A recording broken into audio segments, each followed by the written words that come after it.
우리 대학의 소프트웨어 중심 대학 사업은 소프트웨어 전문 인력의 양성뿐만 아니라 우리 대학 전체를 소프트웨어와 AI 중심으로 혁신하는 것을 목표로 하고 있습니다.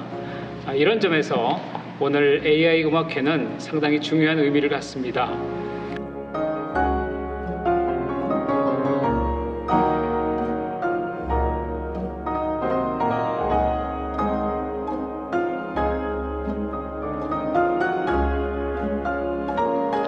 오늘 이 음악회를 계기로 우리 학생들이 음악인으로서 AI에 대한 더욱더 많은 관심을 가질 수 있는 그러한 계기가 될 것 같은데요.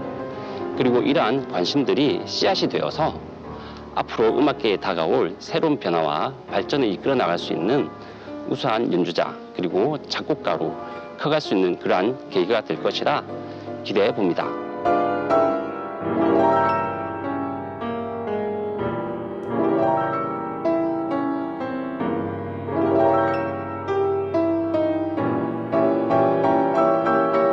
아무리 데이터를 복제하고 완벽하게 했을지라도 저희가 할 수 없었던 것은 그 위대한 예술가의 어떻게 보면 그 아우라를 복제할 수 없었거든요.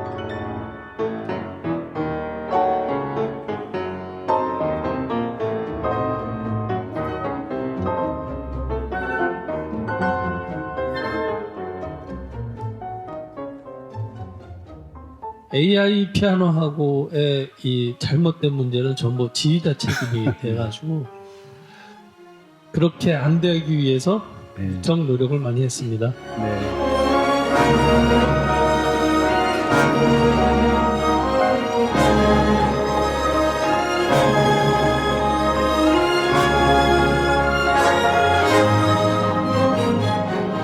피아니스트라면 누구나 존경하고 흠모하는 과거의 피아니스트 루빈스타인과 오늘 제가 함께 연주할 수 있게 되어서 너무나 영광스럽게 생각합니다.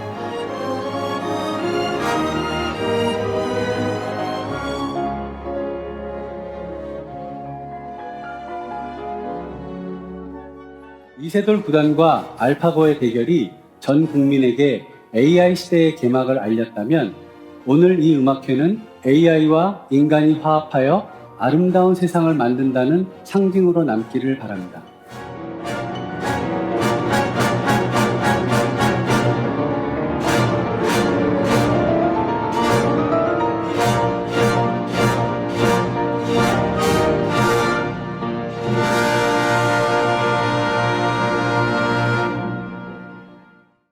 안녕하십니까.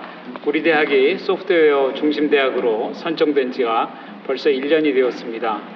그동안 AI 교육을 위해서 체계도 갖추고 또 우리가 교육 환경도 개선하는 등 목표로 한 많은 일들을 이루어냈습니다. 우리 대학의 소프트웨어 중심 대학 사업은 소프트웨어 전문 인력의 양성뿐만 아니라 우리 대학 전체를 소프트웨어와 AI 중심으로 혁신하는 것을 목표로 하고 있습니다.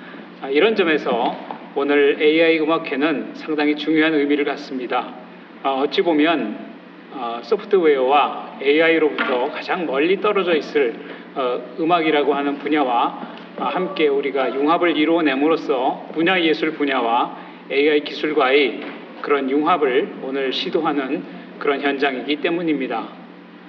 이러한 창의적인 발상을 현실화하기 위해서 노력하신 음악학부와 소프트웨어 중심대학 사업단에게 깊이 감사드립니다. 오늘을 계기로 해서 우리 대학 내에 AI 융합이 다양한 학문 분야로 많이 확산되기를 기대합니다. 오늘 이 음악회를 계기로 우리 학생들이 음악인으로서 AI에 대한 더욱더 많은 관심을 가질 수 있는 그러한 계기가 될 것 같은데요. 그리고 이러한 관심들이 씨앗이 되어서 앞으로 음악계에 다가올 새로운 변화와 발전을 이끌어 나갈 수 있는 우수한 연주자 그리고 작곡가로 커갈 수 있는 그러한 계기가 될 것이라 기대해 봅니다. 함께 해주셔서 감사드리고 오늘 출연하게 되는 동준모 지휘자님과 그리고 저희 상명대학교 음악학부 학생들에게 많은 격려와 축하의 박수를 부탁드립니다.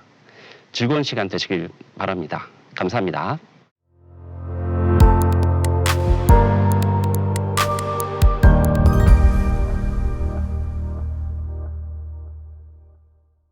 안녕하세요.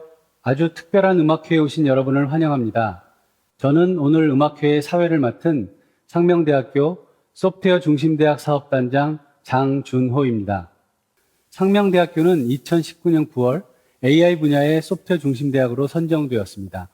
소프트웨어와 AI의 핵심 인재를 양성함은 물론 대학 전체를 AI와의 융복합을 통해 혁신해 오고 있습니다. 오늘 이 음악회는 소프트웨어 중심대학 사업단과 문화예술대학 음악학부가 함께 주최하는 기술과 음악 그리고 이야기가 함께하는 아주 특별한 음악회입니다. 눈에 보이지 않는 AI 피아니스트와 인간 오케스트라의 협연은 여러분에게 새롭고 특별한 음악 감상의 경험을 선물할 것입니다. 자, 그럼 이번 음악회를 생각하게 된 과정에 대해 짧은 이야기를 들려드리겠습니다. AI는 왜 루빈스타인을 깨웠을까? 지금 시작합니다.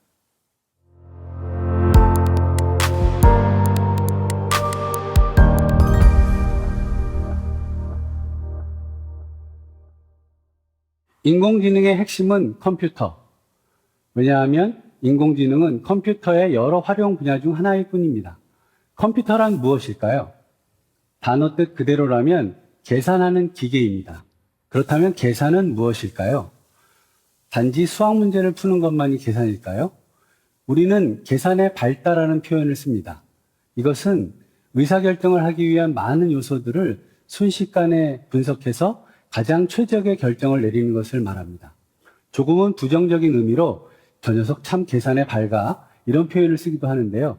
이것은 얄밉도록 자신에게 유리한 결정을 하는 사람들을 가리키기도 합니다. 사실 우리는 모두 다 계산에 밝은 사람이 되고 싶지 않습니까? 세상에 있는 모든 기계들은 목적이 정해져 있습니다. 왜냐하면 그러한 목적을 위해서 기계를 만들었기 때문이죠.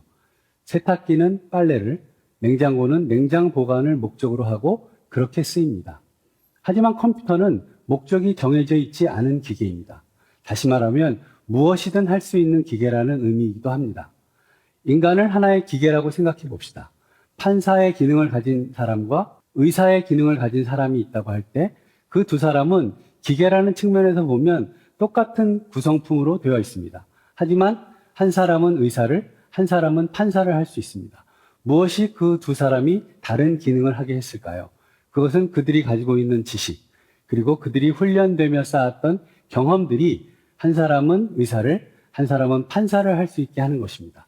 컴퓨터도 이와 같습니다.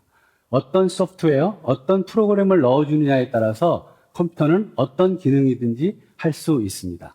즉, 컴퓨터는 무엇이든 할 수 있는 기계라고 할 수 있습니다.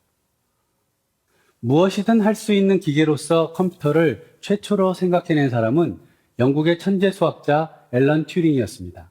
그는 유니버설 컴퓨팅, 즉 무엇이나 할 수 있는 계산을 제안했고 그것을 할 수 있는 기계를 고안했습니다. 앨런 튜링은 2014년에 개봉한 영화 이미테이션 게임의 실제 모델이기도 합니다. 세계 제2차 대전이 한창이던 때 독일군의 악명 높았던 암호 애니그마를 앨런 튜링이 제안한 무엇이든 할 수 있는 기계로 해독해냈고 결국 연합군이 승리할 수 있었습니다.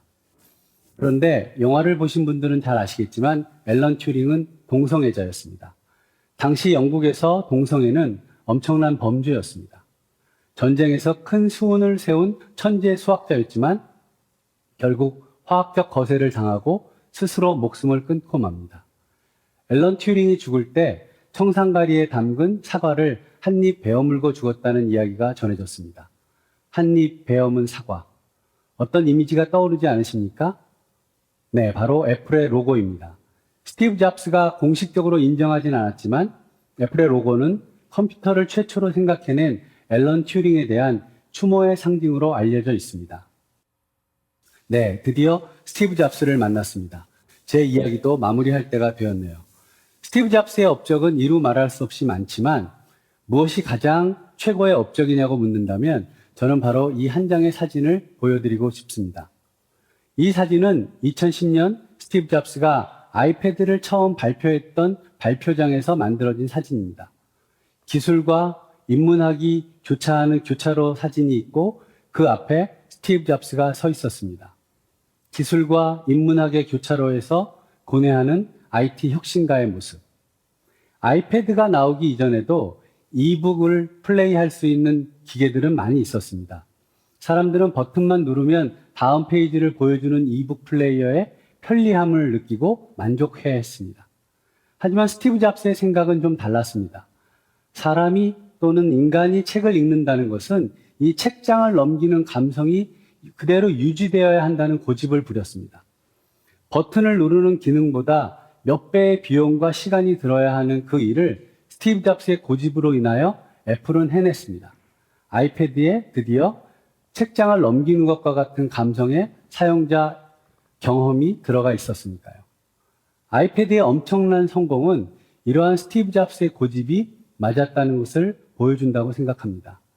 기술이 발전해야 하는 이유는 인간을 더욱 인간답게 만들기 위해서라는 스티브 잡스의 철학이 다시 한번 떠오릅니다. 우리는 오늘 이 음악회를 통해서 또 하나의 작은 교차로를 만들기를 원합니다. AI 기술과 문화예술의 교차로. 문화예술의 길을 가는 사람들과 AI 기술의 길을 가는 사람들이 이 교차로에서 만나 새로운 세상을 함께 이끌기를 바랍니다. 이세돌 구단과 알파고의 대결이 전 국민에게 AI 시대의 개막을 알렸다면 오늘 이 음악회는 AI와 인간이 화합하여 아름다운 세상을 만든다는 상징으로 남기를 바랍니다. 루빈스타인을 AI가 깨운 이유는 이러한 메시지를 여러분에게 전하기 위해서였다고 말씀드리고 싶습니다. 감사합니다.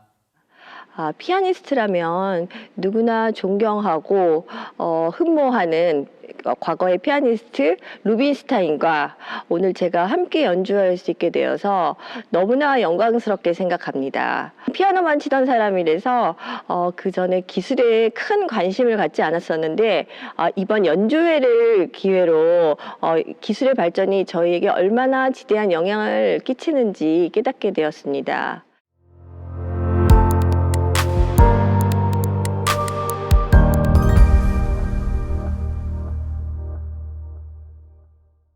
오늘 음악회에서 중요한 역할을 맡아주신 두 분 교수님을 모시고 AI 피아니스트가 창조된 과정들, 그리고 보이지 않는 피아니스트와 오케스트라의 연습 과정 등에 대해서 얘기를 나눠보도록 하겠습니다. 정은호 교수님, 이번 음악회에서 우리가 시도한 과정들, 그리고 활용했던 AI 기술에 대해서 좀 간략하게 설명해 주시겠습니까? 네, 지금 AI 기술은 지금 뭐 이미 많이 사용되는 부분이 있죠. 가장 보편적인 것들이 어떤 음원 서비스에서 곡을 추천해 주는 것도 있고요. 뭐 믹싱이나 마스터링, 심지어는 뭐 작곡이나 이런 부분들도 AI가 도입되고 있는데 연주 쪽에서는 사실 지금 거의 없었던 것 같아요. 그리고 이런 AI 기반과 어떤 컴퓨터와 인간이 특별히 오케스트라가 연주되는 것은 본 적이 없는데요. 기술적인 배경을 설명드리면은 사실 루빈스타인의 이 연주는 거의 지금부터 68년인가요? 그렇죠? 예, 굉장히 오래된 연주인데 그 연주가 피아노 독주가 아니라 오케스트라와 피아노가 섞여 있는 정말 그러니까 음질이 너무 안 좋은 거죠. 예, 그래서 거기에서 AI 기반으로 저희가 그 피아노 음원만 추출해낸 것. 결국은 여기서 저희가 데이터를 얻은 것이죠. 그래서 그 음원에서 정말 또 마스터링, 그러니까 좋은 음질을 다시 복원하는 것도 AI 기반으로 했고요. 결국은 거기서 이제 피아노 음원만 추출한 것이 중요한 것이 아니라, 물론 그것이 제일 힘들었지만, 그 피아노 데이터에서 루빈스타인의 그 연주의 느낌을 데이터로 추출하는 것이 굉장히 힘들었는데, 그런 것들을 또 저희 데이터 기술이 이런 것들을 만들었고요. 네. 결국은 이 루빈스타인의 연주와, 그리고 저희 학교 박지원 교수님의 연주를 어떻게 보면 약간 DNA 융합처럼 융합을 했죠. 제가 이제 생각하는 것은 루빈스타인의 그 손 위에 박지원 교수님의 그 연주 손이 얹어져 있지 않았나. 왜냐하면 루빈스타인이 그 당시 거의 80세가 넘은 나이였기 때문에. 네. 손 위에 손이 얹어졌다는 표현이 참 네. 멋지기도 합니다. 네. 정 교수님, 오케스트라 지휘자로서 보이지 않는 협연자하고 협연을 한다는 것이 참 어렵게 느껴지는데요. 어떠셨습니까? 네, 저희가 인간 피아니스트하고 연주를 할 적에는 그 서로에 대한 어떤 음악적인 느낌을 이해하면서 협연을 하면 별다른 문제가 없이 충분히 연주를 할 수 있었거든요. 근데 이번 연주의 경우는 특별히 시간에 대한 개념까지도 완벽하게 갖고 있어야 했는데 그런 기술적인 어려움들을 장민호 교수님께서 잘 해결해 주셨고 또 제가 여러 번에 걸쳐서 많은 것들을 서로 이것을 제대로 맞추기 위해서 많은 요구를 했었는데 교수님께서 아주 빨리빨리 잘 해결해 주셔서 성공적인 연주를 하게 됐던 것 같습니다. 네.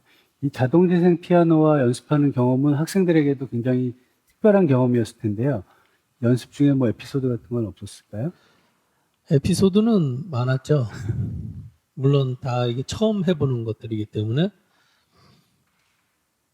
원래 우리가 피아노 콘체르토라는 것은 오케스트라가 나오고 그다음에 또 피아노가 나오고 또 간주로 오케스트라가 나오고 피아노와 같이 나오고 뭐 이런 식으로 연주가 되어지는 건데 조금만 정신을 안 차리면 한참 연주하는 중간에 피아노 막 나오고 조금 빠르면 또 한참 있다 피아노가 막 나오는데 만약에 인간 피아니스트가 그런 실수를 한다 그러면 그게 다 피아니스트의 잘못이었는데 AI 피아노하고의 이 잘못된 문제는 전부 지휘자 책임이 돼가지고 그게 제가 아주 그렇게 안 되기 위해서 무척 노력을 많이 했습니다. 네.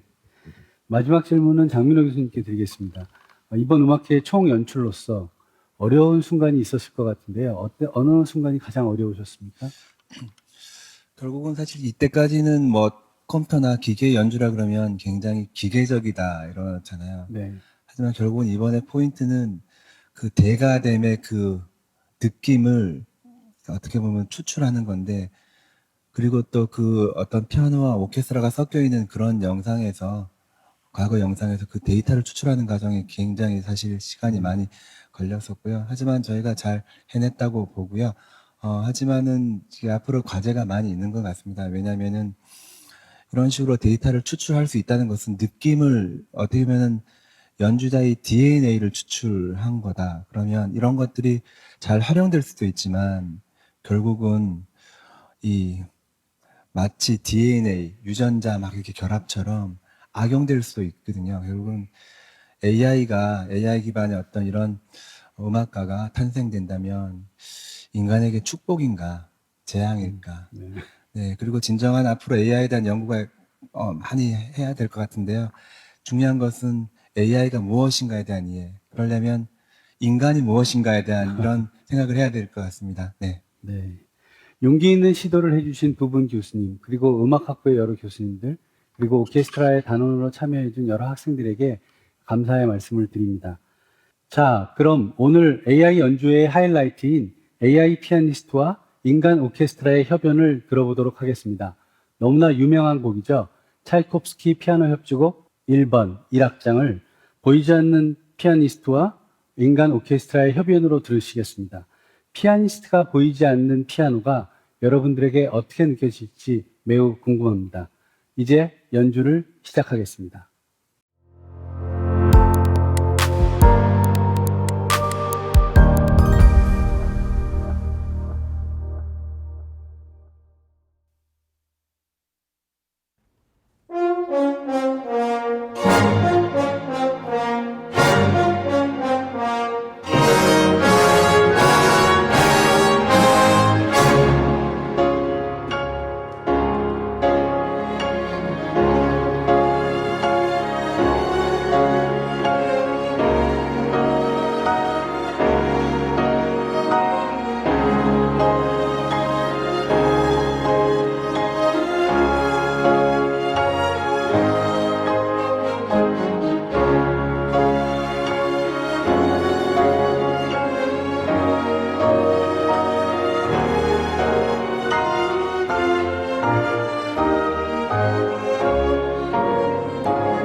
음악과 기술, 그리고 이야기가 함께한 오늘 음악회 어떠셨나요?